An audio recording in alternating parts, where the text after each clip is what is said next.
We are back on the Rational Boomer podcast. Hopefully, your day is going well.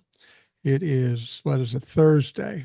And we have yet another guest on, Tony from South Carolina. Tony and I have talked a lot. He's got a military background. He's experiencing what we're experiencing since the election of Donald Trump. We haven't talked to you since then. So I'm sure you got a lot to say about it. So spew forth. Yeah, I am not going to be as hot as Will was last night. Nobody's as hot as Will, but I He's on. understand. Yeah, I'm pretty freaking old, and disaster for the country. Yeah, no doubt about it. And a lot of people are going to be sadly disappointed in their choice. I'm totally disappointed. Uh, According to popular culture, people are actually uh, cutting off family members and friends and all that. And frankly, I don't blame them.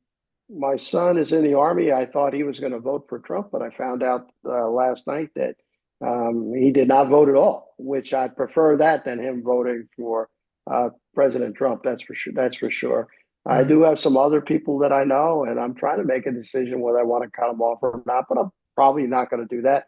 Their choice. They'll find out. So I just wanted to this is if I the listeners are really smart, so they've been following. They listen to other podcasts. They follow their news. They know who kind of to blame. But I just want to give a little bit of a touch on mine, who I kind of want to blame for this disaster that's still going to be in the making for the next 4 years. I think for my first blame is going to be the GOP. The GOP put up a nominee that most of them hate. At least the establishment people hate. They know he's bad for the country. They cowered before him. Mitch McConnell is this is his legacy as well as the rest of them. So Yeah. along with the GOP, the billionaires that support them, his entire campaign was funded by giant money, not just Elon Musk. So I understood it. There was something like 50 billionaires that were contributing bigger money than the billionaires that were on Kamala's side. So the billionaire class thinks they're going to survive this. We'll see. I think there's going to be some problems there. You've been really mad at the media, and for good reason. I think the media, mainstream media, has let us down completely over the last number of years in anything regarding Trump. They sane washed him. They did it's the same thing. They didn't.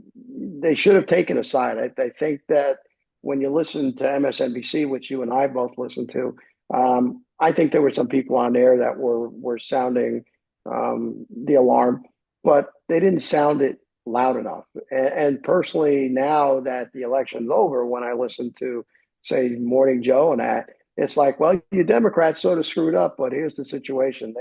They're just Here's the it's thing. almost like a cowardly approach to their own.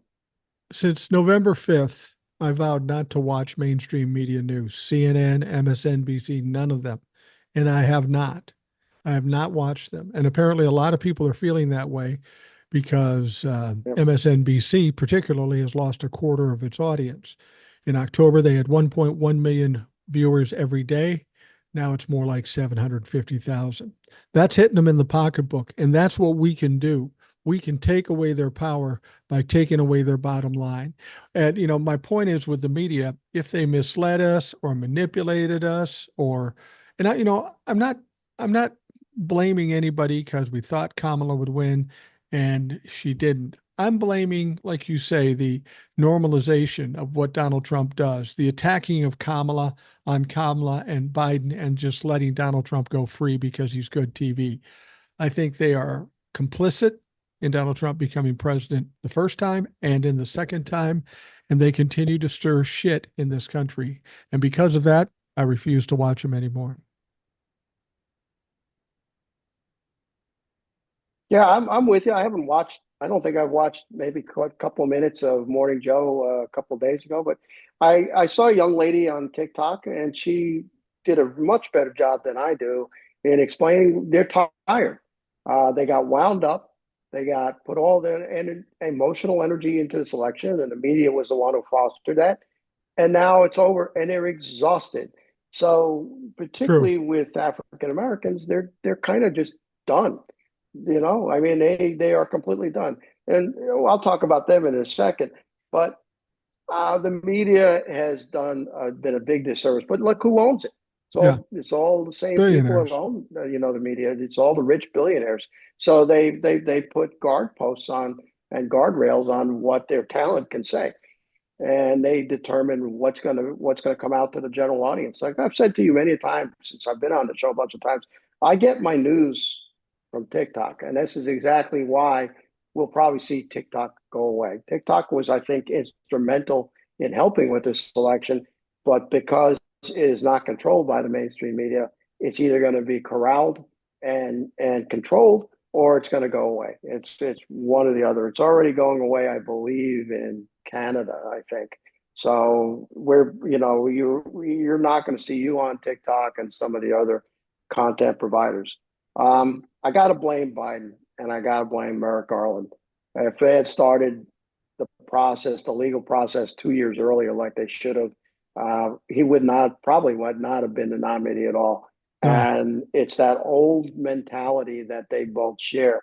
I think Biden did a pretty decent job as a president, but he didn't crow about it because that's how old school he is. And Right.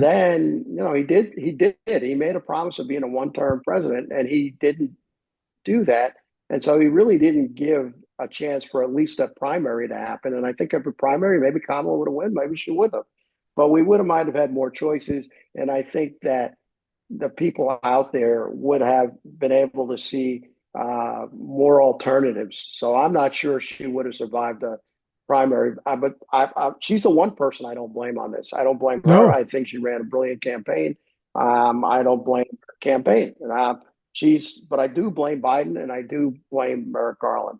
And so here he is getting off scot free. What a freaking example for our children. I'm going to say I'm going to blame the working class. The working class turned around. They believed, and they wanted to burn it all down. There was a big divide between those that are college educated and those that are not. He won the working class in most of the country, and I don't want to demean them, but there was enough warning out there, I would think, to say that this guy and frankly his party have never been on their side. So the Teamsters and the farmers and everybody else, they're I don't see how they thought it was going to get any better. Granted, prices are too high, and Biden set up an infrastructure where the economy was humming along pretty good, and maybe under Kamala, where they might have then gone after the corporations to lower the prices. But they're not going to get the chance. But I guarantee you that the Trump administration, the price of eggs and the price of milk is not even going to be close on, and they'll just continue to blame the Democrats for 3-4 years later, and folks are not going to see it. So I don't know why critical thinking is in such short supply in the working class. I don't know. What do you think? Well, whether it be the working class or whoever voted for Donald Trump, knowing what we've known, seeing what we've seen, I don't usually dislike or hate dumb people. Sometimes there's a bit of pity for them. But because of their stupidity, it's going to wrought holy havoc on this country and a lot of innocent people. I'm in the same area with people. If you voted for Donald Trump, I'm not going to argue with you anymore. I'm going to disregard you. You are inconsequential in my life. And there are businesses that are struggling with it now. There are people that are going to lose their families. And I don't feel bad at all. I mean, with what's going on with Donald Trump and all these people being too stupid to see what's going on, I've said this before and people get mad at me, but I don't know that we have a choice. When you get to a situation like this, you almost have to stand back and let the fucker burn. And hopefully the people that are doing it are the ones that burn themselves down. And they're going to come back begging for help. And there should be no help for those people. We should let them burn to the ground. But people will say to me, yeah, but innocent people will get hurt. And I know that. And I'm sad for that. But they're going to get hurt anyway. we can't. They say we should do something. Well, we should fight and we should talk and we should make noise, but we've been doing that for years. And it wasn't enough for 51% of the country to say, I don't like Donald Trump. I mean, to a certain extent, and I know this sounds harsh, to a certain extent, the 51% of this country that voted for Donald Trump, they're going to get what they deserve. The unfortunate thing is, innocent people will get it. So we're in a tough situation. The Democrats could have done better, been better at messaging. The media, we should have disregarded them in the first place, but because they've been nothing but hazardous to this country since Donald Trump ever entered the political ring 9 years ago. I don't know. It's a tough situation. We see what's going to happen. We know the economy is going to go to shit. The House went to the Republicans too, and in a certain point, I think that's good because, as you said, the economy is going to go to shit. Shit's going to get expensive. Inflation is going to go up. They can try to blame the Democrats. Democrats are out of it, man. It's all them. They're under control. And we know what they're going to do is going to burn them down. So they're going to fucking own that. Unfortunately, Yeah, some people yeah, have to yeah. learn the lesson the hard way. It's fucking unbelievable to me. Yeah, I'm with you on every bit of it, everything you just said. Karma is going to come back, and they're the ones that are going to be hurt the worst as their jobs. Their jobs are going to either go away, or they're going to lower the wages, or they're going to do something that is going to hurt the working class. I do want to add, yes, Latinos as a group, we shouldn't we should make a differentiation. Not all Latinos No, are the absolutely. same. So Puerto Ricans did not vote for Trump. No, It was the same old suspects. It was the Cubans, you know. But really, the reality is, it was working class Latinos. So you have to lump the working some, and the same thing with white women. I'm not going to blame all white women. But again, I'm going to say there was probably a differentiation between the educated and the uneducated. Women, I mean, we're told they understand. And so now the educated women are certainly, there's a backlash about having sex and being with men and all that. I frankly hope that initiative continues to grow, because if they get pregnant, it's their lives now on the line. So right. being pregnant now is a life threatening medical condition. So, great. You guys are going to end up making us into the next South Korea with a population that is completely shrinking. You're not going to get more families. You're just going to have less babies.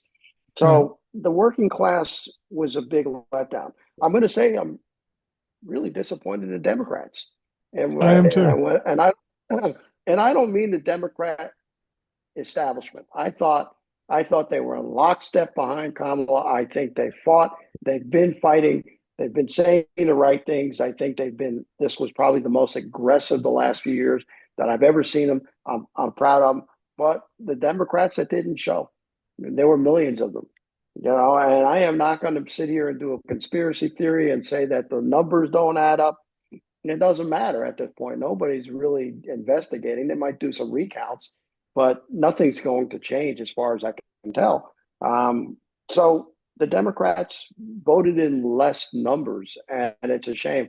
And maybe which group didn't vote as much, but I'd probably say it was the anti-Israel group for sure. But I don't think that's a big number. But It I think shouldn't it be. No. definitely was Gen Z didn't show. And so they're back to where they don't get off their couches and come and visit. But Well, here's the the problem with black people have, Here's the problem with Gen Z. go, We're going to be dead, and they're going to have to live with what's left. Good luck with that. yeah, no, you're right. You're absolutely right. They're going to have to live with it. I know from the Gen Z that I know, they're not as experienced as you and I are. So they didn't take those threats. Uh, they don't feel threatened. They didn't feel the urgency to get up and vote. And if they did vote, they voted, a lot of them voted for Trump because they don't feel like it's going to have any effect on their lives whatsoever. They don't see Social Security disappearing. It doesn't matter to them at this stage. They think they're indestructible. But we as Democrats, we'll talk a little bit later. we need to think about how we can make some changes. I will say that I've watched a lot of shows and I've had an analysis. I do think it was a messaging issue. We have not been very good in messaging, particularly to the working class, who should be naturally our allies. And a lot of this has been not Biden's fault, but Biden certainly didn't happen. One thing Trump is going to do, anything good that happens, he's going to be in front of a podium telling the news exactly why this happened, and he himself was singularly responsible for this good thing happening. And Biden didn't crow about any of his accomplishments. He went through they ran, and as far as Kamala and them, they ran a great campaign that would have won in 2004, but not necessarily was the messaging was sort of lost now in 2024. I want to say something. There's a lot of people out there hoping against hope that something's going to happen between now and January 20th, whether the conspiracy theories come through. Don't put your hopes in that, because even if there is some kind of shady shit going on, the Democrats have proved to us that they will do nothing about it. So that doesn't matter. Um, Other people are talking about, maybe the Republicans pushing back on Donald Trump. They're not going to do anything to Donald Trump till he's inaugurated. Because I've asked this question a few times. I asked this question of Glenn Kirshner. What happens if Donald Trump keels over before the inauguration? You would say that JD Vance would be the president, but he's not the VP yet. So where does that put it? And does that put it in the hands in a worse situation with Mike Johnson, the Speaker of the House, taking it? I don't know. My biggest concern about this, I said this too. I said my biggest concern of violence is if Donald Trump wins, because there's a lot of Democratic people that are terrified and think literally the country's going to end. I don't think that's going to happen, but um, I think Donald Trump is in a tenuous situation. He thinks he's strong right now, but there are a lot of people on the outside, including Republicans, don't want to see him succeed. And there will be Republicans, once they've gotten what they wanted, he will be a liability. He's just a fucking mess. He's just going to hurt the Republican Party. What they need is some stability in there. Even though they're crazy because they're Republicans, they want it more normal crazy, because they've got to think about 2 years from now and 4 years from now, and Donald Trump doesn't give a fuck. And they know he doesn't give a fuck. So I don't know that the Republicans want him around. And how do they get him out? 25th Amendment, impeachment. You might see the Republicans impeaching him for that matter.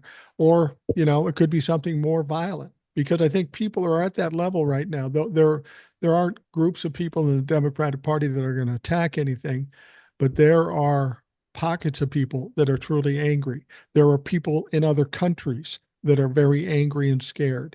There are people in the Republican Party that are very angry and scared. It's a very volatile situation right now, and I don't know that people realize that.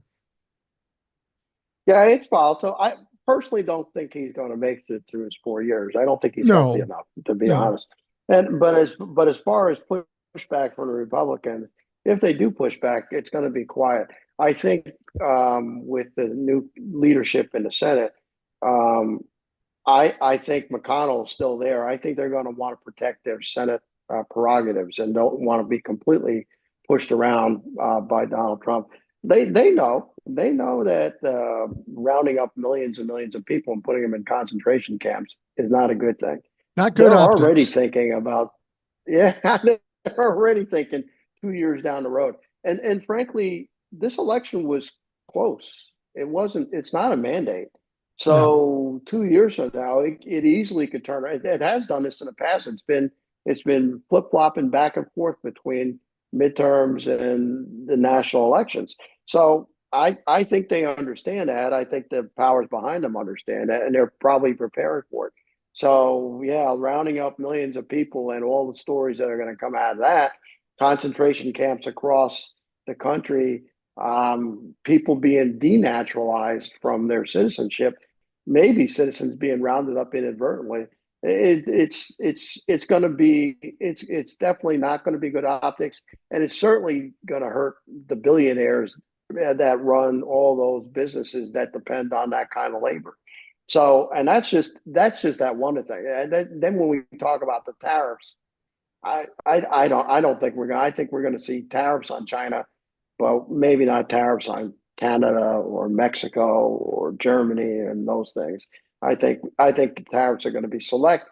So your cheap goods that you get right now, like lightsabers from LGT in China, which is the biggest lightsaber manufacturer, and reasonably priced. Those days of those being reasonably priced. If you're into drones like I am, you're not going to. A Chinese drone will cost twice as much as an American drone, that kind of thing. And so I agree with you. I don't know. I don't think he's going to keel over between now and the election, but I don't think his health is going to be good. He's already been. I mean, we saw it during the campaign. His mental status is diminishing by the day. I just don't see how he's going to survive for another 4 years. When you talk about a lot of what's going on economically, a lot of it, like the stock market, is speculative. We're seeing people and businesses responding to the prospect of Donald Trump doing tariffs even before he's done tariffs. I think when he comes into office, even before anything gets done, you're going to see a shift in the economics because people want to get out ahead of it, especially the stock market, especially businesses. And this is going to cost more money to the people. The very thing that people were bitching about, eggs are too expensive, milk is too expensive. Well, it's going to go up quickly. And then and then the Republicans are going to have to deal with that between now and 2026 because we know the economy plays a big part in elections. And if they're the only ones in charge and the prices go way up and inflation goes up, they're going to have a tough time explaining it away. I know they'll try, but they got nobody to fucking blame at this point. And it's almost certain that the economy will go to shit when Donald Trump gets in. Yeah, this election, there were two components. There was the racial misogyny side of it, where some people will not vote for a black woman. But then but the real driver was the economy.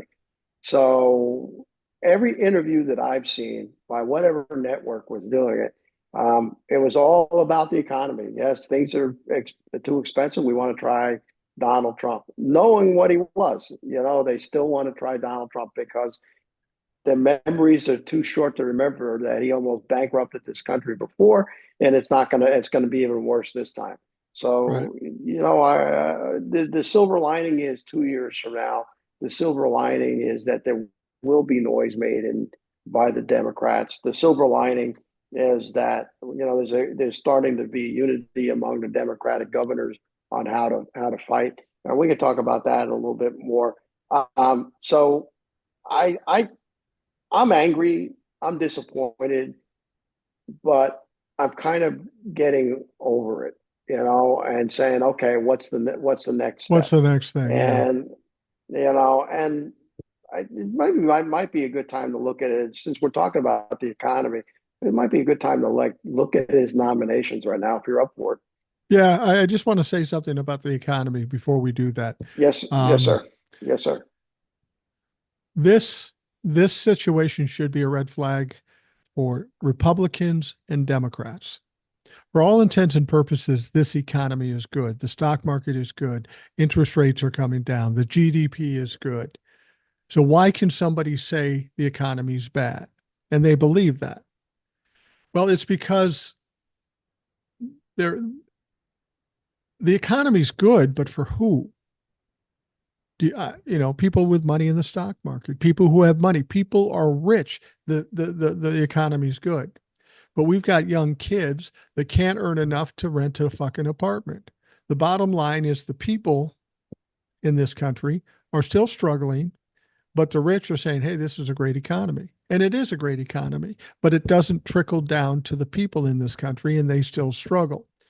Donald Trump is certainly not going to fix that situation.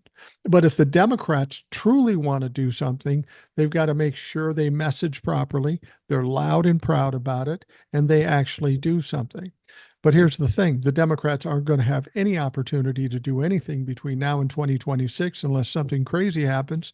But people normal people making regular money are feeling the pinch, while the wealthy people are just bathing in the fucking great economy. There's a discrepancy Yeah. between the wealthy and the average folks, and that is a huge problem in this country. Well, you're absolutely right. I was at Publix today. It's a supermarket down here, Hmm. and I met a young lady. She's a friend. Her and her husband have four children.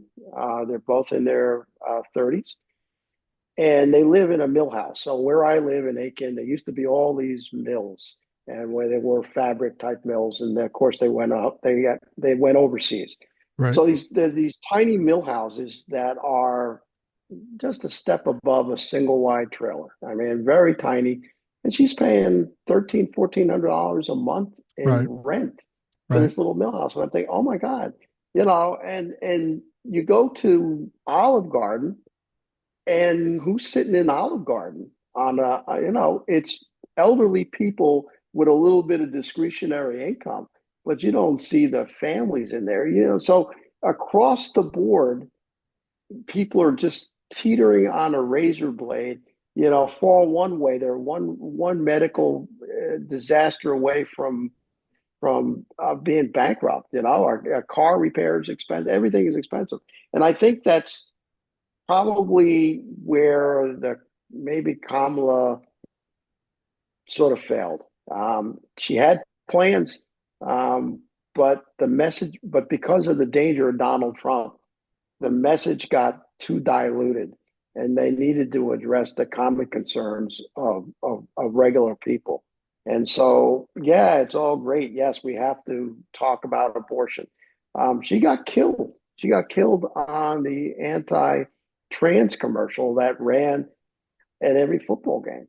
I right. mean, she got absolutely killed, and that should have been addressed, And then that's followed by a nice little Kamala biography commercial that doesn't have half the punch. The Republicans are great at really simple messaging that stirs up harsh emotions, Well, the and problem is we need to figure out. they aren't as limited as Democrats because they're more than willing No, to lie and make up shit and spew rhetoric and all that sort of stuff. And the Democrats won't do that. Like you said, I don't blame Kamala. She had 3 months. And you said you blame Biden. Now, again, don't get me wrong. I like Biden. He was a great president. He said he was going to be a transitional president, and he wasn't going to run again. And the reason he decided to run is because Donald Trump decided to run, and he figured he was the only one that could beat him. We won't ever know for sure, but he might have been right because he's an old white man. it's That a may have been it's better. a counterfactual. Right. Yeah, it's a So the point is, if you want to blame Biden for something, he should have stuck to his guns. He knew he was going to be 82. He should have said, okay, I'm no longer running in spite of Donald Trump running, and then given somebody a full 4 years to build up support. Now, I don't know if that would have made a difference because we're dealing with a lot of dumb motherfuckers in this country. So that may not have helped. And that's the thing is, there's a lot of things we can talk about what we could have done, should have done, would have done, but none of that really matters anymore. Placing blame. It's good to understand yeah, what yeah, happened so we can not do it next time. But like you said, now it's a matter of saying, what now? What do we do? We can't cry over spilt milk. We've got to go yeah. forward and try to Well, accomplish something and stay above water. the good news is that our talent depth is greater than their talent depth. Well, yeah, We've got a lot of we got a lot of smart people that are in good places. So we they hopefully they settle on a message. They really do need to work on getting back the working class, starting with unions. The good news is Donald Trump is going to fuck it up. yeah, he will. He always fucks He's it going up. to make everything, but he bankrupted the casino, as everybody said. So how do you do that? And he's going to do the same with this country. And the Republicans are going to, at least the ones in Washington are just going to be let him do whatever he wants to do. So that's the good news. But we've got to fix our messaging issue. We've got to stop worrying about defending every group that's in the Democratic coalition. And I don't mean to be mean about it. There's a story about Ronald Reagan and one of his staffers. They were talking about the Christians are mad at you, President Reagan, because you didn't deliver on whatever promises he made for the Christian right. And the word was, let them be mad. What are they going to do? They're going to go vote for Mondale, and that's kind of the attitude that Democrats have to get. We can't defend every group. Listen, trans people have a right to live as far as everybody is concerned, but we can't defend them at every turn. We can't always defend, young men that are in high school playing female sports. It doesn't meet the test of what people are seeing out there. And there's such a small number of that, but it has so much big ramifications as the other side takes advantage of that issue. It's the same thing with immigration. We have a great immigration story. Biden has basically stopped the flow of immigrants over here, but that message never got out. No. Because we have a very diverse coalition, and I think there was a lot of time spent on the no Trump Republicans, and there was a lot of time spent on the Gen Zers. And really, we needed to put together our strongest part of our base, and we needed to elevate them. And I think we needed to really have a message for the working class, which is what Democrats used to have. And we don't see that. I mean, you and I are, old guys. We remember when the Democrats had all the unions, we had the working class in our pockets, and we always beat the Republicans because the Republicans were the party of the rich. The Well, they elite. haven't changed. It's still the party of the rich and the elite, and yet we have lost the working class. So somewhere along the 80s, the 90s, I don't know how far back we've got to go when we lost them. Every now and then somebody comes along that gives them back hope and gets that coalition. But we've been losing the working class now for probably since Nixon. Well, does that hit home with them now? Donald Trump has the opportunity to fuck up. Donald Trump always fucks up. The Republicans always waste time. They don't do anything. They have no policy. They have no platform. Does the working class, are they aware enough to go through the next 2 years, get their asses kicked, have prices go up to say, "Ooh, we fucked up. Maybe we should make a better choice," or do they just keep going on obliviously? I mean, at this point, I find it hard to imagine people not being aware of what's going on. But clearly, we have 51% of this country that are absolutely fucking clueless. Well, I think the big problem, let's go back to media again, is where they get their information from. Yeah. Yep. So where the working class is not listening to you, they're listening to Fox News and Max and all that. And those people know how to twist everything and blame it on the other side. So if eggs go up again, well, somehow the Democrats in Congress caused the eggs to go up again. So really, that is the problem. We're not where our message is not getting through because we are not on those platforms. Pete Buttigieg is. He's not afraid to go on Fox and Friends.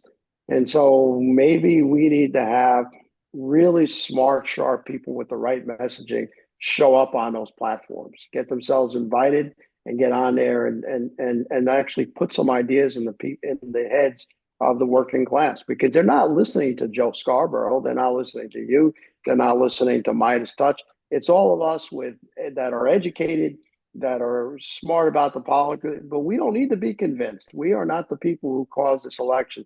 We voted, but we didn't have the numbers. So that means we Right. got to get more numbers. To get more numbers, our folks are going to have to get that message on those other platforms to get to the working class. What do you think these people need It used to be bad enough. do these people really need their fuck Go around ahead. and find out moment where they get Oh, burned down, they get hammered? That's the only way they learn? Is that what it's going to be?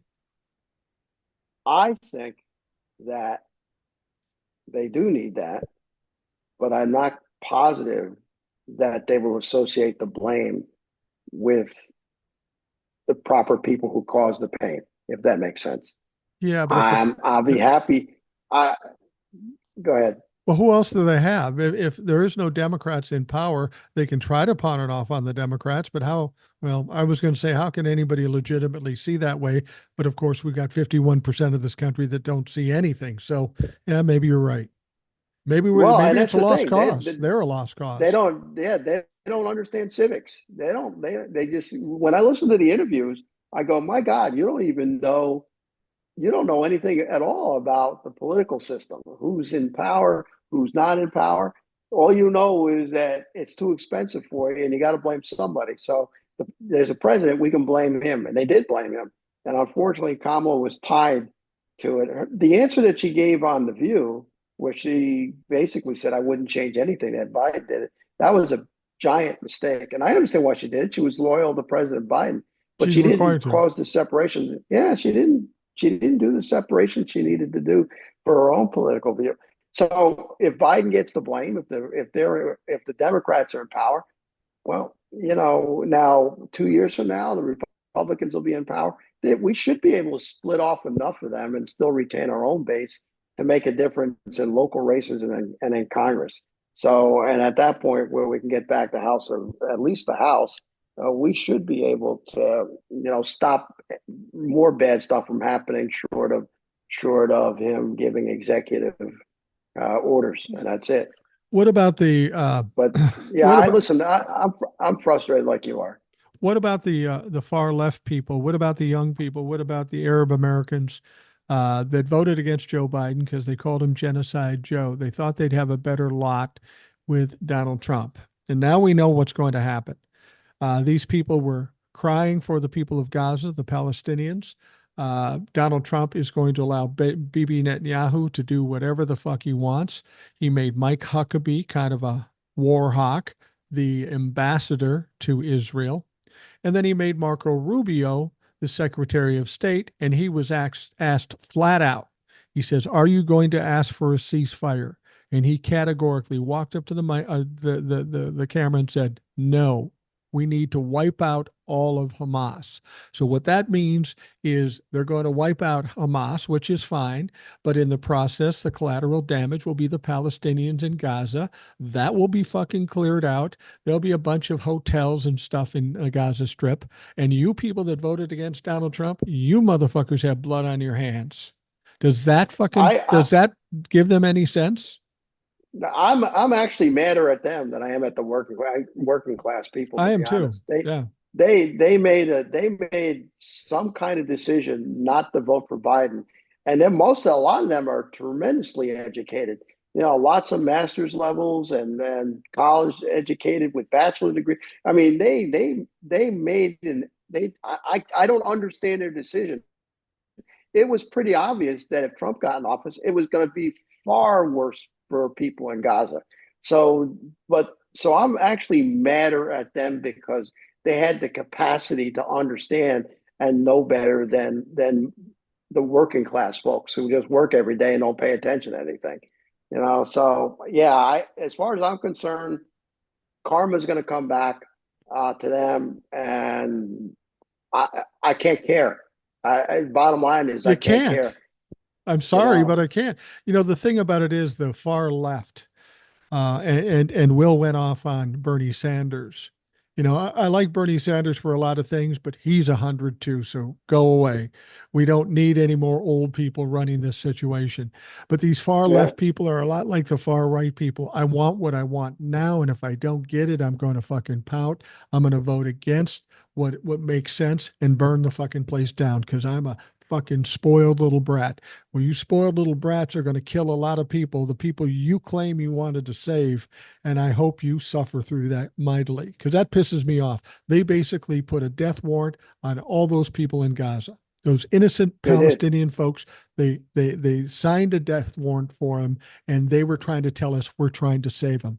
Fuck you. You're either stupid or evil. Yeah, that was probably the worst decision. As I said, I'm madder at them than I am at the working class. Now, that's not to say I give a pass to the 51% where if they're working class people either.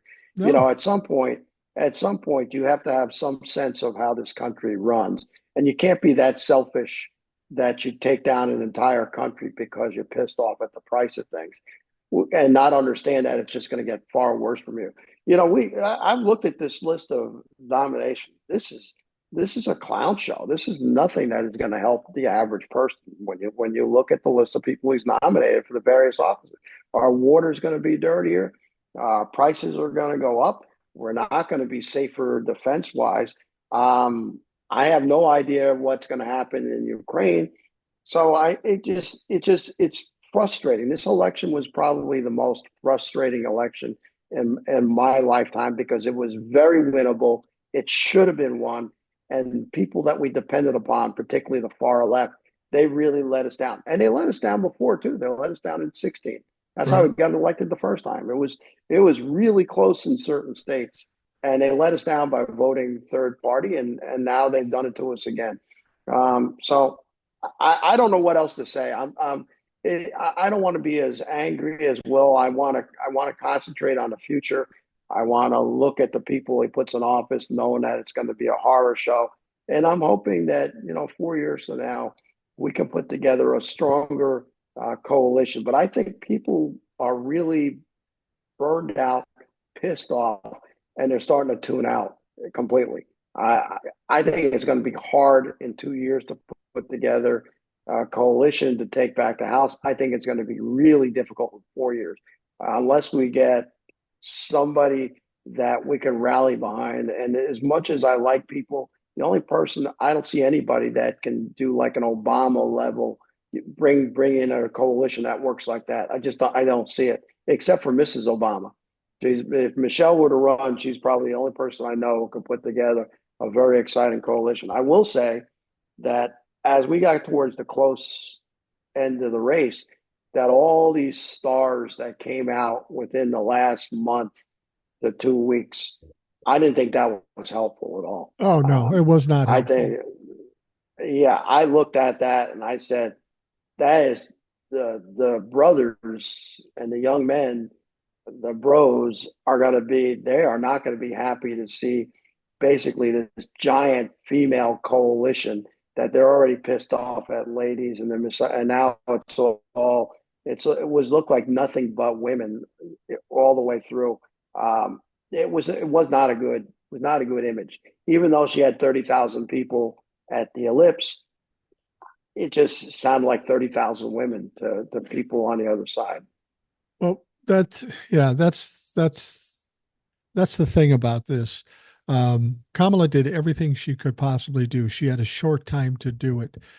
The most disappointing thing to me about this election, the thing that upsets me the most, is that the fact that she's a woman and she's black actually made as much difference as it did. I had people telling me when she was starting out and getting all the enthusiasm, oh, this country is not ready for a black female for president. Really, motherfucker, it's 2024. If not now, when?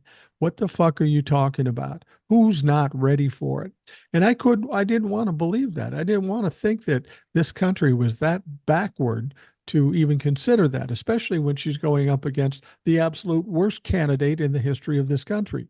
I did not want to believe that. But with the vote on November 5th, it's a sad day for this country. It's a sad commentary about how many racist, how many sexist, how many stupid people we have in this country. I knew we had at least a third, but apparently we have 51%, and that's fucking problematic.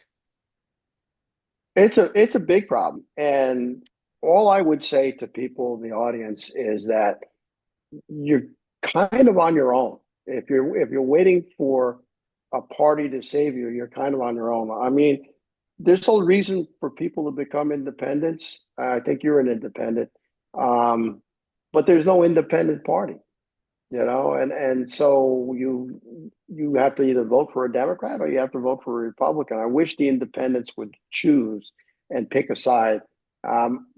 It's nice to be able to vote for whoever you want, but there are two parties with two contrasting viewpoints, and I have long ago said I'm going to pick the party that best reflects my interests. And me becoming an independent, meaning that I would vote for the better candidate, even if he's a Republican. I'm never going to vote for a Republican. I'm just never going to do it, because at the end of the day, the powers that provide the resources for that party are not in line with my values. They're not for the common people. And so until there's an independent party, I just wish people would pick a side and register and stay on that side through thick and thin. I think the Democratic Party should not kick people out of the party. It's a big tent party, and I think they need to stay that way. And I think the Democratic Party shouldn't be ashamed of having defended the people who suffer the most and are, the Haitians and the trans people and the rest. I'm glad. They just need to figure out a better way to provide that support than and being openly, because the big thing is this anti-woke stuff. It's this anti-DEI stuff. They defund the police. We've hit ourselves over the head, ourselves in a way. We've shot our own foot, but we still should not change who we allow in the party. Though we've got to figure out a better way of supporting everyone that's in it. Tony, we're talking to Tony from South Carolina. After the election, people were crying and upset. All is lost. The sky is falling. And I never think that way. I always think there's an angle. There's always some hope. And I still feel that way. But after yesterday, we started hearing about these appointments. In the first one, he said, Donald Trump said, I'm going to make Pete Hegseth in charge of the Defense Department. Pete Hegseth is a part-time, not even a fucking full-time, a part-time moderator on Fox News. And yes, he has a military background. So what? That doesn't make you qualified. And I thought, this is ridiculous. This is a typical appointment by Donald Trump. And I thought, how much fucking crazier could it get? Way crazier. And you can tell us about some of the other people he's pointed out. Well, let's continue with Pete. So, having been I'm a retired military officer, it's complicated. He's going to butt heads with generals and admirals, and then he's going to try to force them to retire. And what he'll also do is he'll probably impact the promotion list. I think that the admirals and generals that are active duty will go ahead and start turning in resignations, and then it's going to get that much more difficult. It isn't just it's going to be the defense contractors he's got to work with. It's going to be weapons programs. It's going to be, how much do we pay our active duty? He's nowhere even close to being able to do this.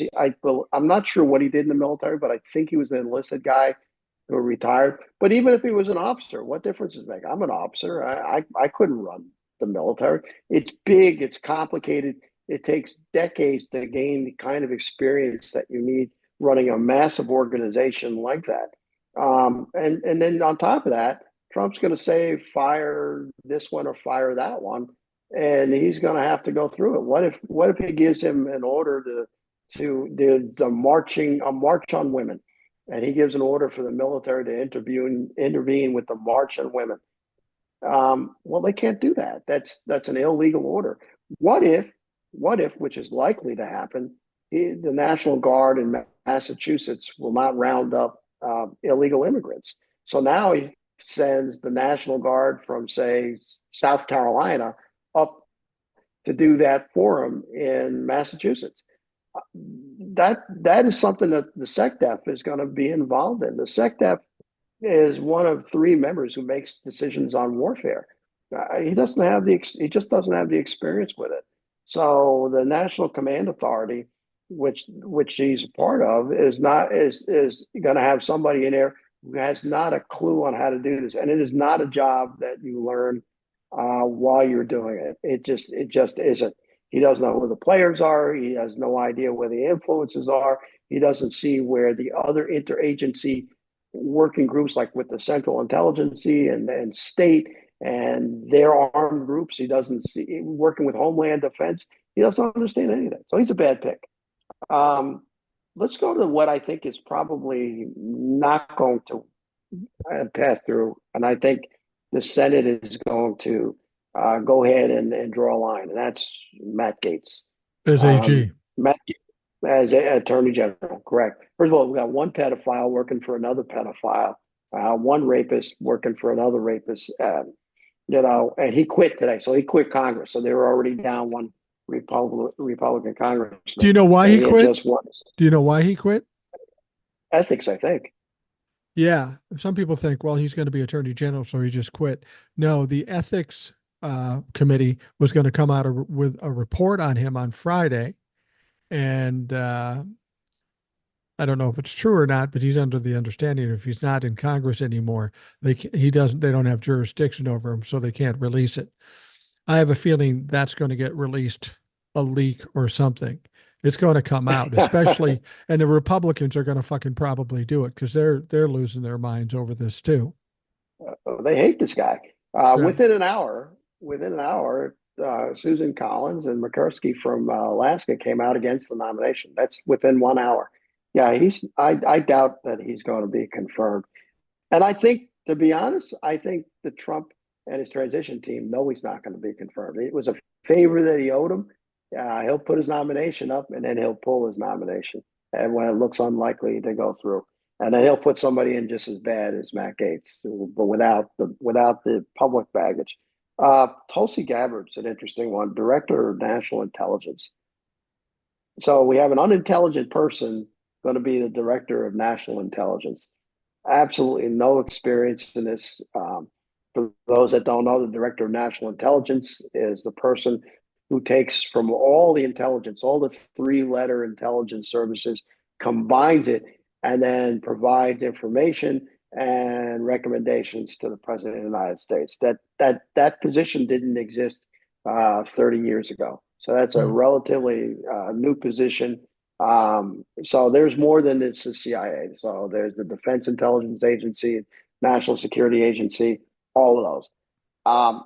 She's not qualified. Well, I think. Go it's ahead. Go it's ahead. also over and above her intelligence to handle the intelligence or her qualifications.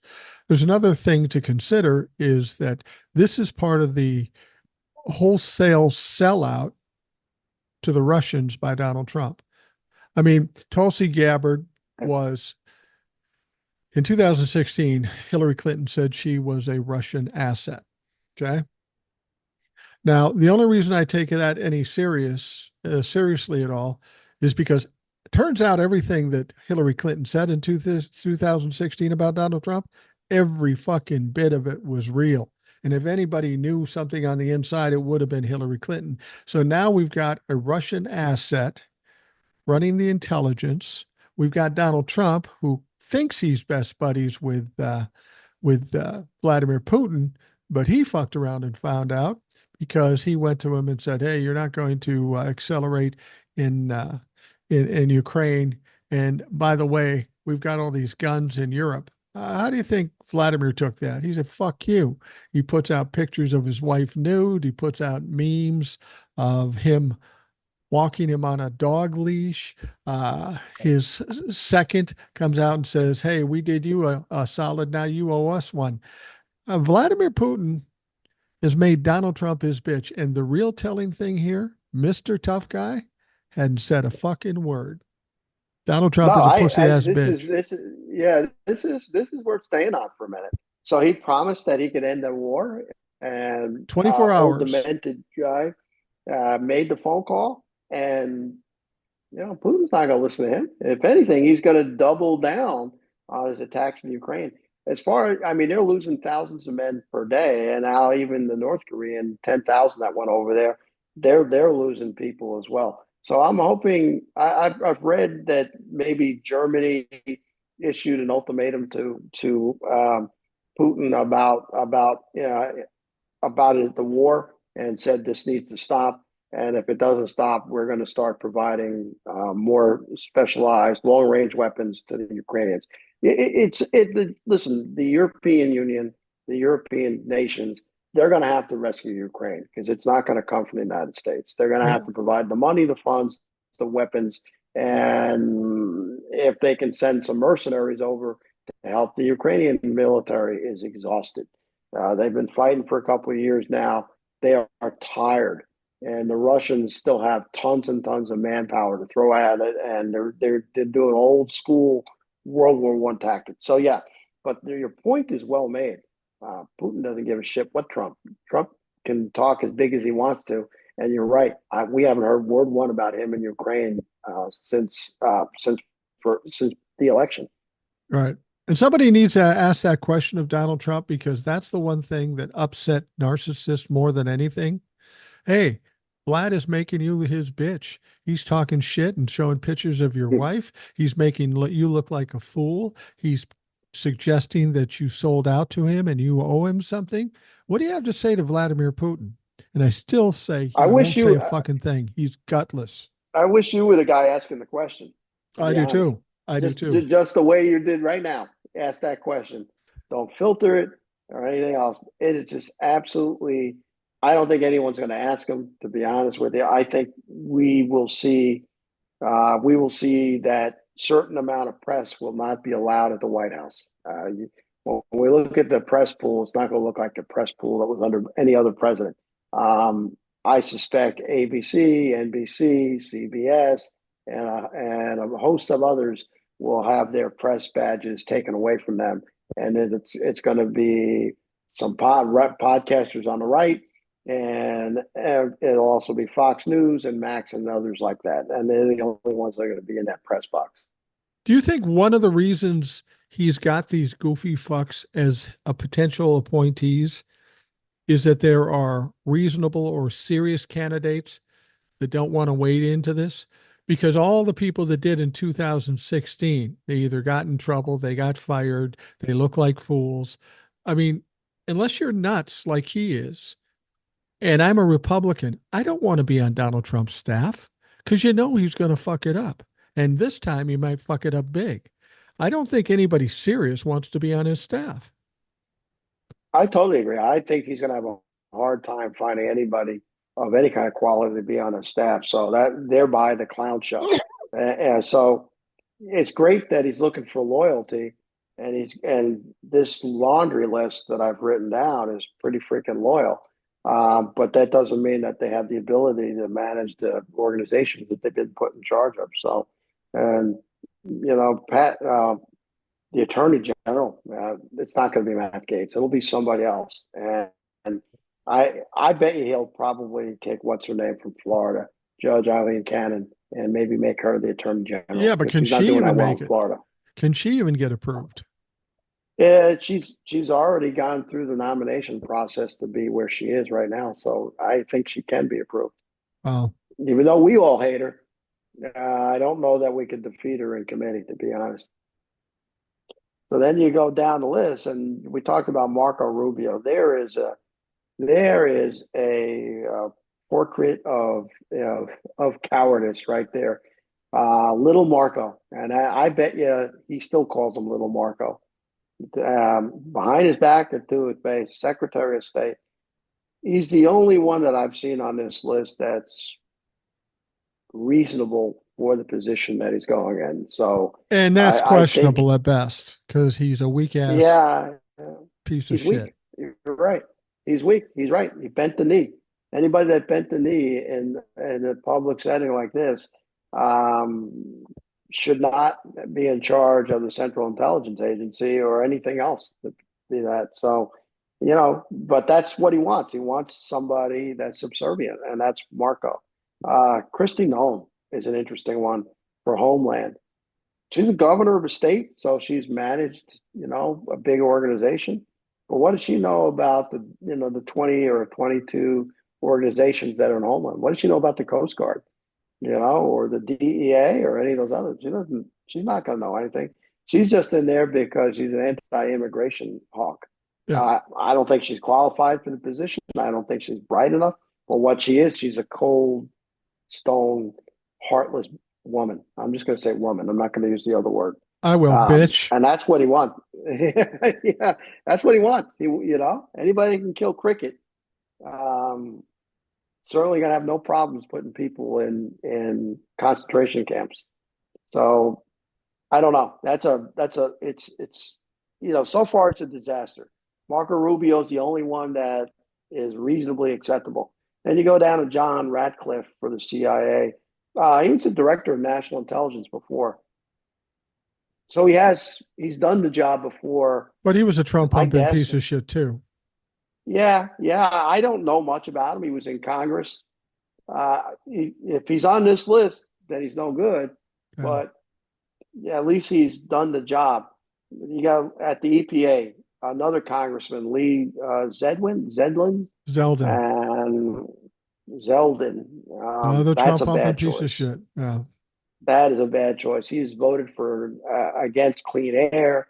He's there's not going to be a lot of cleanup. There's going to be a lot of denial, climate denial coming out of the EPA. Wow, that is bad for us. That is just bad. If you live anywhere near where they're going to build a chemical factory or anything like that, you are in trouble. Your water, you don't expect help from the federal government, and No. for states, don't expect help from the federal government as well. Elise Stefanik, UN, just an ass kissing woman.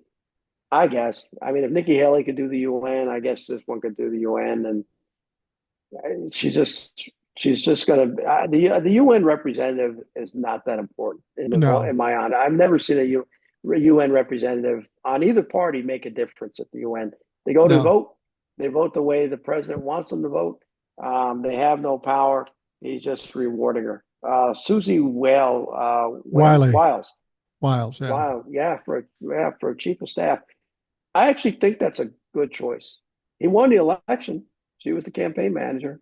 She Yeah. won the election. She's supposedly no nonsense. She's going to direct traffic into the Oval Office. I don't have anything bad to say about her except I wish she hadn't worked for this piece of shit. The guy who's the border czar. Um, if we thought Kristi Noem was a cold killer, this guy is as heartless a human being as there ever has been that walked the face of the earth. I'm talking about Thomas Holman, I Thomas think it is. Horman. Yeah. Yeah. Wow. Yeah. Have you seen the interviews with him? I have. He's a piece of What did you shit. think? I think he eats too many donuts and he's an asshole. I think asshole is doing is an insult to other assholes. To be honest, this guy could be Jason. From I mean, Well, he would have fit in well with Nazis in the 30s. he would have either been in charge of that plan, or he would have been the concentration camp commander. He's a terrible human being. I don't even know how he can live with himself. And he, again, is another guy. When you look at his record, he's been on the border. He has experience. But he's just a terrible man. Michael Waltz for National Security Advisor. So he's a combat vet. He's a hawk. I don't think I'm against hawks um, in the administration, to be honest with you, Well, because it's not so much hawks. It's there's a difference between hawk and warmonger. A warmonger would be a problem. Hawk, okay, I don't mind somebody being tough, but the identification of these people, I hope it's accurate that they're just hawks and not warmongers who want to walk right. into anything and start fucking something no matter what. That's their job. But if you're going to have somebody in administration that is going to be a hawk, I would rather have somebody that has combat experience, that's been there and been Yeah, in combat and true. seen what the results were for the troops. Because you can be a hawk, but you all generally tend to be pro troops as well.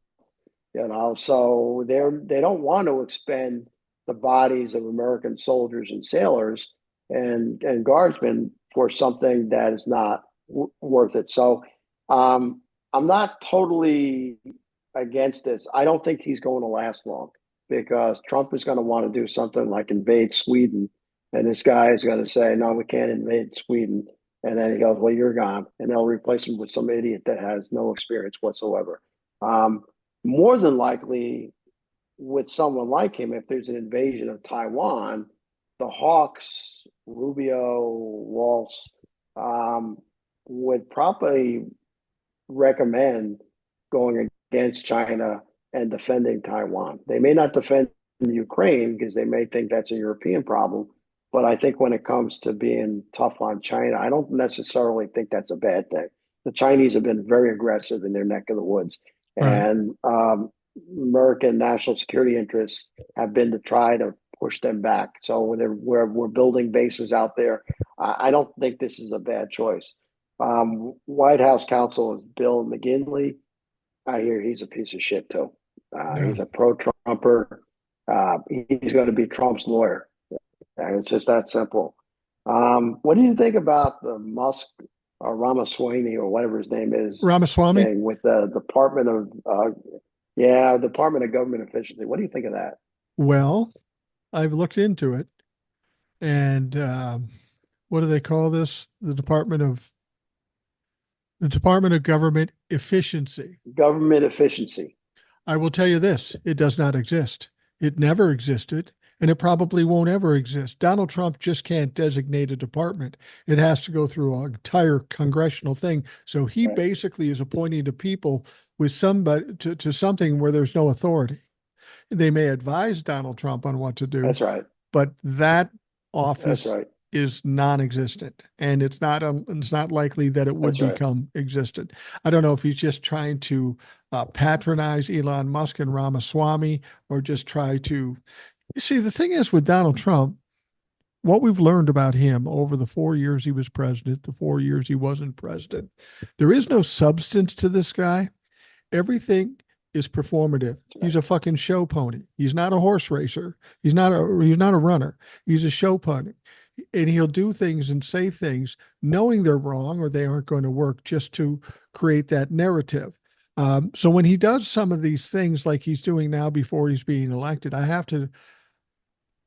tell people never take Donald Trump for what he says, because he rarely backs up what he says, a la wall paid for by Mexico. Never happened. I, I was going to ask you this. Now that we're on that topic and we're talking about that particular department that doesn't exist, the one bit of good news, quasi good news, we heard yesterday was there was a vote for new leadership in the Senate. Mitch McConnell pushed that and made it a secret ballot, which I think was important. The people running for the leadership to take over for Mitch McConnell, because he's 100 and he's batshit crazy and he's glitching every 10 seconds. So he's got to go in terms of leadership. There was Rick Scott from Florida, an absolute Right. disaster That's if he right. was running the Senate. Then there was John Cornyn, not quite as bad as That's Rick right. Scott, but not a good guy. And then there was Not a Thune. very strong leader. No. And then there's Thune, who's from South Dakota. Thune is known to That's right. be more traditional Republican, traditional conservative, and he's not real close with Donald Trump. They both hate each other. And I think Mitch McConnell pushed him to be the leader because he wanted to create some guardrails for Donald Trump. He just didn't want Donald Trump to come into the Senate and co opt it and do whatever the fuck he wants. So my question is, are the Republicans looking at this and saying, yeah, he's crazy. He got us here, but we're going to have to kind of keep him in check a little bit. I think that's what's happening in the Senate. I don't know how much they can do or how much they're willing to do, but it seems like the Republicans are trying to set themselves, at least in the Senate, to have some control over Donald Trump. I think they're not completely stupid. They know how everything is cyclic. So 2 years from now, they don't want to take a drubbing and have a blue wave. So yeah, I think there's going to be some pushback. I think this Department of Government Efficiency will never exist. I agree with you. It's just not going to happen. That doesn't mean they can't set up a commission, Yeah. which then has to be funded. Now, well, that's a possibility. Let me just go up a side a little bit. Elon Musk is already making an ass out of himself and starting to piss off people in the transition team. I've read that he's walking around and it's like he's acting like the president.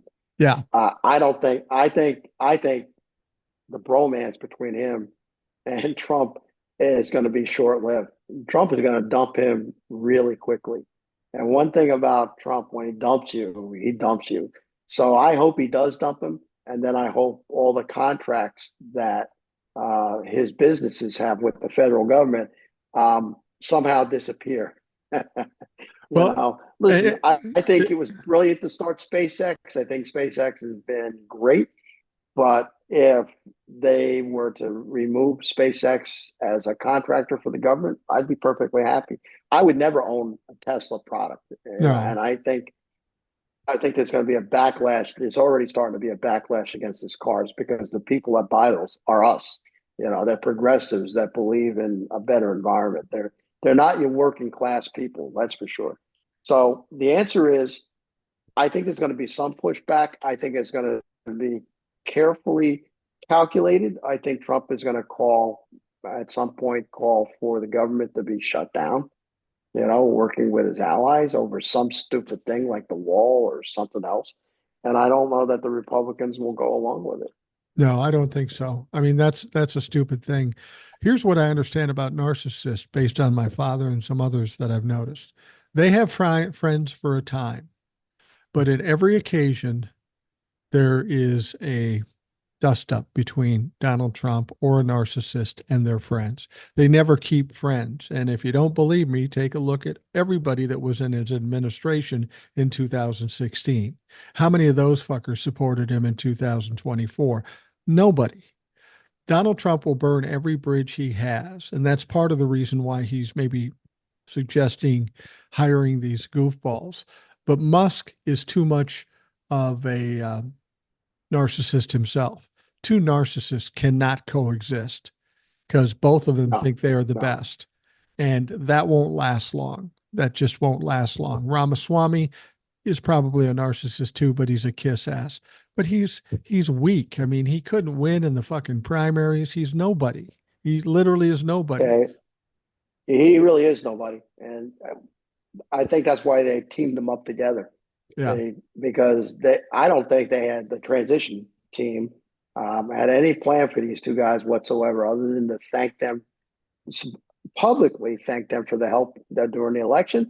But now they have no use for them, they got to go. So they threw this out there, and it's not going to exist. So far, I would think Musk understands that.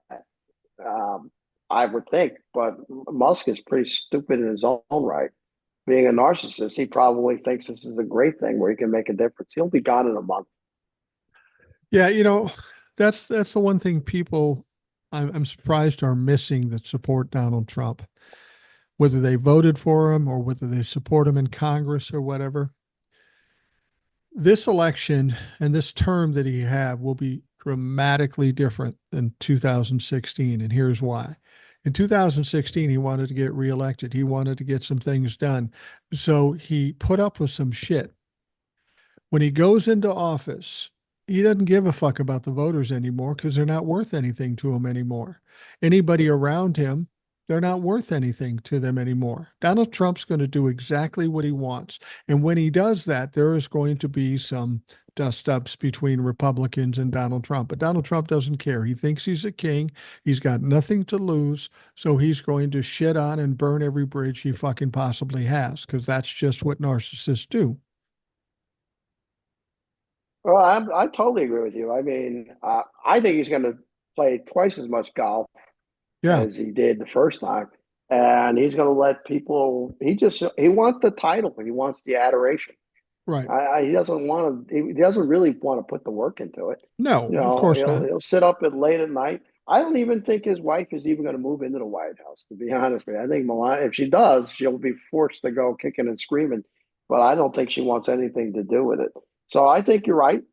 This big list that we have, I don't know that we'll see a lot of those people around 2 years from now, and never mind 4 years from now, because he gets tired of people. Um, I, I Especially if maybe they get Tulsi press. Gabbard. Yeah, Tulsi Gabbard. He sees her every single day. It won't take long for her to wear out her welcome. It's the same thing with Look the at attorney Carrie general. Lake. Look at Carrie Lake. Yeah, I don't see her on this list. You know who I don't see on this list? Marjorie Taylor Greene. No, you don't. She's going to be No, no, pissed. I don't see her anywhere on anything even the deputies. Now there was a list in, I think it was Time. So there's a lot of deputies, deputy directors. So Stephen Miller is on that list of deputy directors, and they're all deputy directors for different things. Um, I think it's really clear that he's going to do the immigration thing. He is going to round up people. Uh, that's going to happen, I think, day one. I think the contracts are going to be let out. The prison companies are going to build the concentration camps. I do think that's going to happen. I don't think that the tariffs are going to happen, but there's going to be a lot of damage done. And I don't think he gives a shit about the abortion issue, to be honest with you. Yeah. But his vice president does. I think they're going to go ahead and institute a national ban on abortion. I think they're going to use I can't think of the name of the law to stop Plan B from being delivered through the mail to women. So I think those things are birth control is going to be affected. I think those things are actually going to happen. I mean, I really do. There might be the Department of Education, I think will be weakened, maybe underfunded. I don't think they'll actually get rid of it, but it won't have the funds to operate as it does now. Certainly its rules and regulations will probably be withered down so that there are no protections for certain students. I just don't. I think he's going to do a lot of damage, and with this clown posse here of people that kiss his ass, I think the country's going to be in for a rough ride. I mean, there's just no doubt about it. But having said that, you and I have been around. We see the damage is going to happen. People are going to get pissed off, and 2 years from now, we'll see how people vote. That 51% will quickly turn into something else, I think. When they're broke and they're being sent out of the country, I mean, we know that there are some people, Latinos and Cubans and whoever, these people think because they're naturalized citizens that they're safe, and they just don't want illegals coming in and taking whatever they got. They are going to be in for a huge surprise when they're being loaded on those buses and sent to camps or sent out of the country. The other aspect of this is they're predicting it's going to cost like $100 billion to do this. How are they going to get the money? Where's the money going to come from? That's going to be interesting. And that'll just add to what's going to be. I mean, if you were worried about the debt's going to go up by another $8 trillion probably, like it did in 2016 to 2020. So all you people that were mad at Joe Biden, you're going to have some questions that need to be answered because you fucked up. You fucked up big. Well, I think the money for the policy, the deportation policy, it's got to come through Congress. I'm not positive that, just like the wall, I'm not positive that a lot of big money is going to come and for that program. And I think the Republicans are not going to go for it as well as the Democrats. So let's say all the Democrats vote for it in the House, against it in the House of Representatives.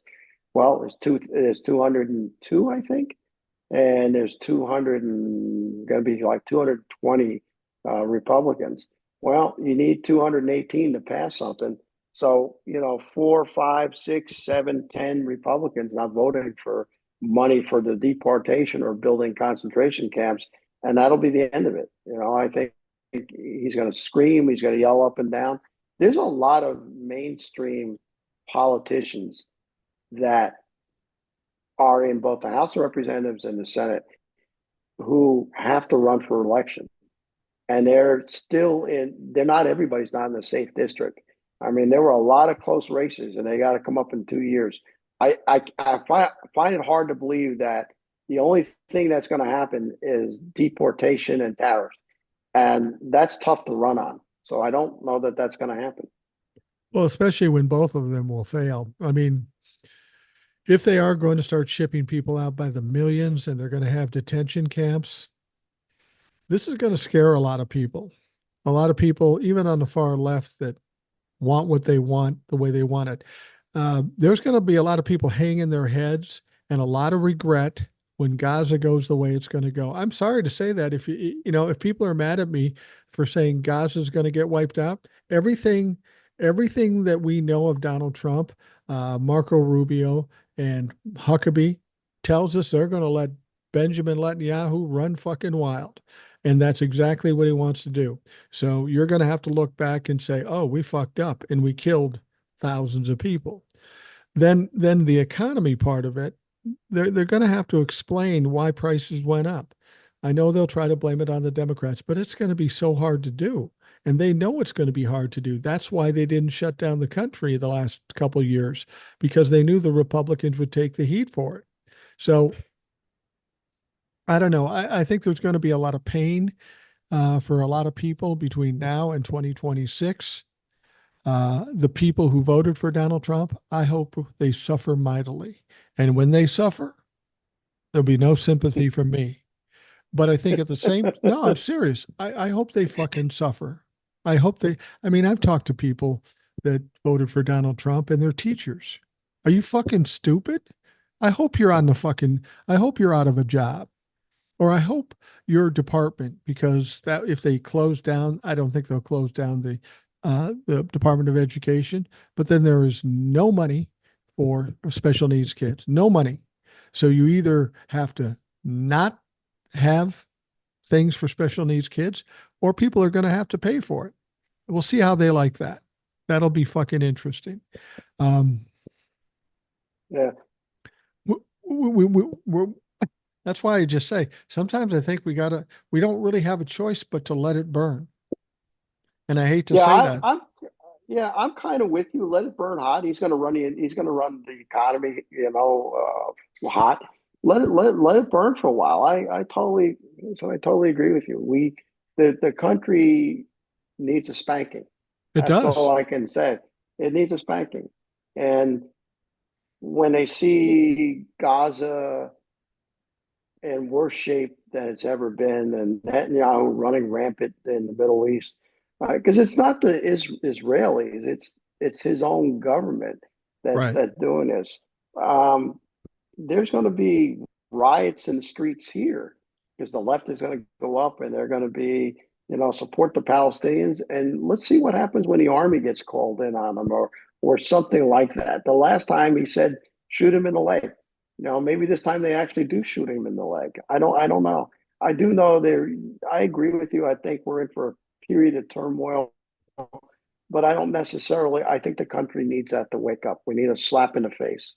We need that spanking because it's the only way to get people to wake up that the cost of eggs and the cost of milk is not worth what we've done to ourselves. That's for sure. It's truly a sad commentary on this country, because it's not like we haven't seen and heard a lot in the last 9 years, enough to not vote for somebody. But 51% of this country are I've said this to Trumplafucks. I said, there's only two things you are. You're either evil or you're stupid. And being a guy who likes to take the high road, I will presume you're fucking stupid. No, I'm with you. I mean, it's beyond frustrating. That's my little dog came over to see me. She's up here saying, "Hey," but we as a country have got to. Well, let's go back to Democrats.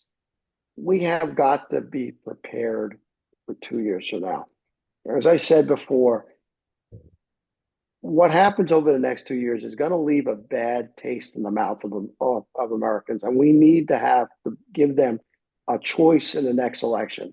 We don't need to be big. We may not get the Senate back, but we need to be prepared with good candidates to take back the House of Representatives, because then we can stall most of his agenda in the next 2 years. So, the time to fight is probably over. We probably need some more time to get over this election. But then it's time to start reorganizing again, and it's time to start thinking about, okay, which congressmen that are red, where can we pick up? What issue? I don't know that we want to get everybody as riled up as they were before. That didn't help us. But we No, need to we need to start to rile them up a little bit. Women's rights, particularly if what happens is what we, and according to what we expect, then we need to think about, okay, they've now just made a national ban on abortion. That's enough to get people riled up for 2 years from now. So who are we going to run in the Well, fifth district of Minnesota? is it really? Is it enough? Because overturning Roe v. Wade should have been the biggest issue. I thought that would be the winner for the Democrats, but apparently 51% of this country don't agree with me. I'm just flummoxed over that. Well, it was a winner. It won in every election except Florida because of the 60%. So it is a winner. It, We're it, not talking about national politics now. We're talking about, local politics where we have good candidates who can run locally yeah, and but talk about these issues. it's stupidity though too, because those people who voted to make abortion illegal in their state, they still voted for Donald Trump. And as much as Right. Donald Trump didn't say it, the national abortion ban will happen. So they will get exactly the opposite of what they voted for, and they're too Well, no, ignorant to you're right. understand that. You're absolutely right. But they also voted for Democrats in tough places. I mean, look, if you look at North Carolina, we ran everything except for the president. So Right. I'm guessing the economy trumped abortion, but 2 years from now, that might, the economy and abortion together might be what we would need. But we have to be prepared. I think Democrats, I'm not an independent, I'm a proud Democrat. We need Yeah. to be prepared. We need to start looking at candidates and grooming them and getting them funded. I don't think we're going to raise the kind of money that we raised this time. No, Um, so I don't know how we're going to fund everybody, but I think we'll do better than they can. I really thought that this election, and I think I was reasonable in thinking this. I thought the biggest part of this election would be the people who hated and feared Donald Trump. But I was absolutely fucking wrong. I don't even know what to say about that. How do you not see that? So that fear and that hate wasn't enough. Is the suffering and the personal losses that these people are going to make, is it going to be enough? I don't know. These motherfuckers don't seem too bright. Well, I when you're talking about the working class, I tend to agree with you. But it's going to come down to turnout 2 years from now. I mean, we're talking 2 years from now. And I think our smart, intelligent women, our smart, intelligent, college educated people, I think we can get them out in enough numbers and bring along some of the working class on issues that are specific to just individual states. And again, if there's a national ban on abortion, if there's a national ban on certain methods of birth control, I think that's going to rile up enough people to kind of get us this congressman, that congressman, and the other, and enough to get us at least the House of Representatives. We're really close on the House of Representatives now. I mean, Yeah. we're not that far off. So we got to start small. I will say, We're stuck with the administration. I will say this about the Senate too. We were in a tough spot with the Senate because we had so many Democrats up for reelection and only nine Republicans. Well, that's going to be flipped in 2026. They're going to have a ton of senators up for reelection, and we'll have fewer. They kept talking about that as an advantage. I didn't know that that was even going to be necessary, but now, if that was the advantage in the Senate, at least we'll have that going for us in 2026. But here's the thing: you and I are fucking old. I don't want to hear about 4 years from Yeah, we now. are old. We don't know where I we'll know. be in 4 years, and we got to fight. We're Uh, we're both fighting for this, not for us, because we're fine. And people get pissed off when I say that, but you have to understand it's people like us that have to fight for those marginalized people that aren't in a position to do it. But 4 years from now, I'm going to be what, 68, and you're going to be older than I am. I'll be in my 70s. When there's going to come a time when what we think is irrelevant, and we can only do so Close much. to that. It's close to that now. But Yeah, what's our choice? I have I have three beautiful granddaughters. What's my choice? What kind of world do we leave our grandchildren? that's what my And biggest concern yeah, is. and so by being on this podcast, we're influencing a certain number of people who then Mhm. go out and influence others. So, That's always been my hope. we're doing something positive right now after taking probably the most disappointing political loss ever. You're really a lot angrier than I am, Mike. Well, you got to I'm understand. pretty angry, You but got to I'm understand. resigned to the fact that now, You got to understand where I'm coming from. For 4 years, 4 years, every fucking day I've been kicking Donald Trump's ass every day for 4 years.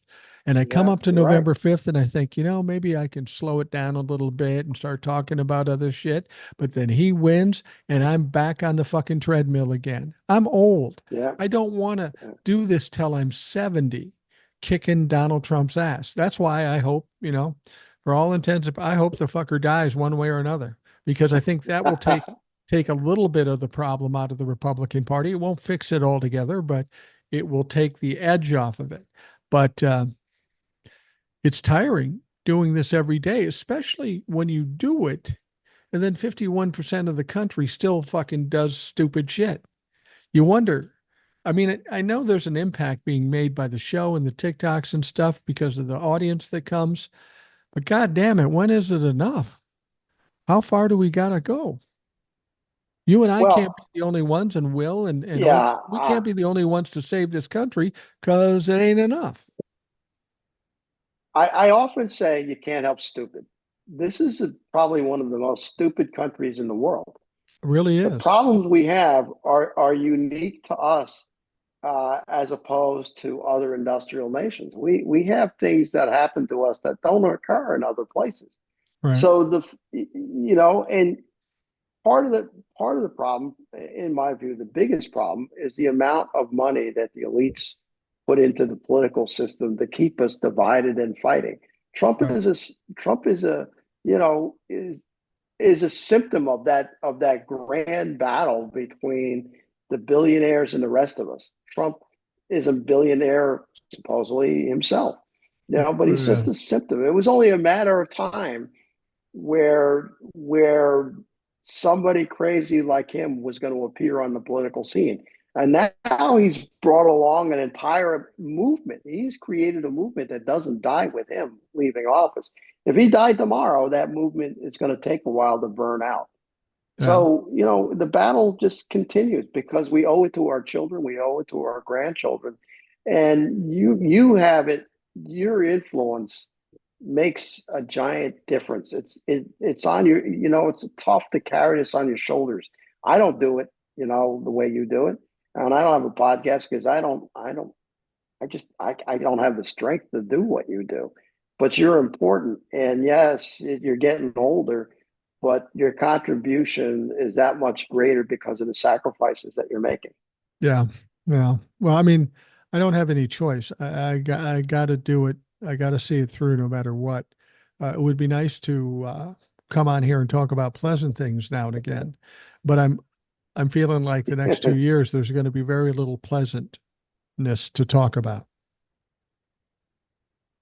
It's all good. I don't like the negativity Yeah, any more than anybody we can else. talk after the show ends. You can pace yourself.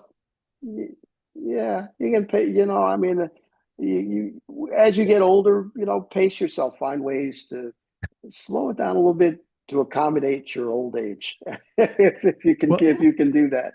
well, But and it don't give helps up not. the fight between No, you no, and all the no, rest of the guys out there. no, no. I'm not going to give up the fight. That's not who I am. But it just gets frustrating. You want to be able to do something, and I think we have, but we can't help but the Democrats step on their own dick. That's the thing that frustrates me more than anything else. I talk to a lot of people who are creators, much bigger creators than I am. And, people give me heat. Well, you lied to us. You said she was going to win. And every data point suggested she was going to win. And I'm not the only one that said Absolutely. that. People with bigger influence than I have said the thing, and they're getting a lot of heat. I'm not getting that much heat, but um,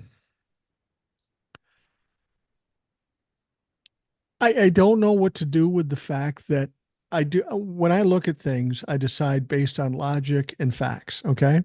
And if you look at the logic and facts, whatever happens should be naturally what happens. But it didn't in this case. Yeah, So if I can't count on facts and you truth and stuff, what do I count on? listen, one of the facts and that you could use make a rational decision were the polls. Yes, they were close, but all the polls had Kamala ahead by Yeah. a point or two, but it was close. Then you look at how horrible. You look at the fact that his rallies were not well attended and people were leaving in droves. You look at her rallies and she can pull in as many people as you want. Where else were you good? How else could you make that decision? Everybody, every podcaster, pretty much everybody in the liberal sphere of influence of media, they all thought that she was going to win based on what we were rationally seeing. We never can ever make an assumption that the population of the United States is going to act against their own interests. It's not rational for us to think that people would do that. No. And yet they continue to do it over and over and over again. And if there's a way of putting that number in the statistics that says, all right, we're doing a poll, let's put an irrationality part to this poll because people vote against their interests, then maybe that would be helpful. But I don't think there's a scientific way of doing it. We just never, it catches us by surprise every single time. When I look at the woman vote, I can't even imagine that he got what he got. Why Yeah. isn't it down to like 5%? Because Yeah. they voted against their lives, never mind their own, economic interests. So you can't catch that. There's no way to do it. You We have got to to live with the fact of what happened and what do we do now? we've got to somehow quantify the dumb fuck factor. And I don't know how to do that The yet. dumb Maybe we'll fuck figure. factor. It's a number, but we don't know Yeah. what that number is. Uh, Maybe uh, you take, yeah, yeah, well, anyway, we're going to wrap things up. Tony, I want yeah. to thank you for coming on the show. It's always a pleasure to talk to you and get your insights. You're right. I am angry about this. I never was sad. I never was holding myself and shivering. I'm fucking pissed off. And I'll be honest with you. If being pissed off and getting in people's faces, meaning Republicans, and cheating a little bit is what the country wants, I'm not going to do it in my regular life or with liberals or Democrats.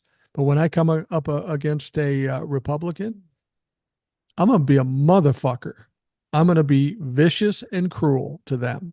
And I'm going to laugh at them when they suffer because that's what they like. So fuck it. I'll give it to them. I'm as mad as you are, so I'm with you on the suffering. I can't in a public space. One of us has got to be angry, and one of us has got to be a little bit less angry. But I guarantee you, I can't wait for karma to bite them in the ass and that they get what they want. The problem is we're also going to get what we want, and that's the That's the sad part. The that's the problem. 49% of us, and it's beyond sad that now we have to suffer. I keep running into people who depend on government services, who depend on what's happening, and I just it just makes me sad to look at. I was at a Veterans Day event with hundreds of little elementary school kids, and I thought to myself, my God, what we do today is going to impact these little kids. And they were all singing, God bless America and stuff. And they were more patriotic than adults. I Yeah. mean, especially the 51% that should have known better. The 51% voted against that little group of kids, and I'm ashamed of them. And sometimes I'm ashamed of being called an American because we keep doing this to ourselves over and over. If he had been a standard Republican, I would have been pissed off. It had been Mitt Romney, and we would have lost. And we would have lost. Some of the his initiatives wouldn't have been stuff we agreed to.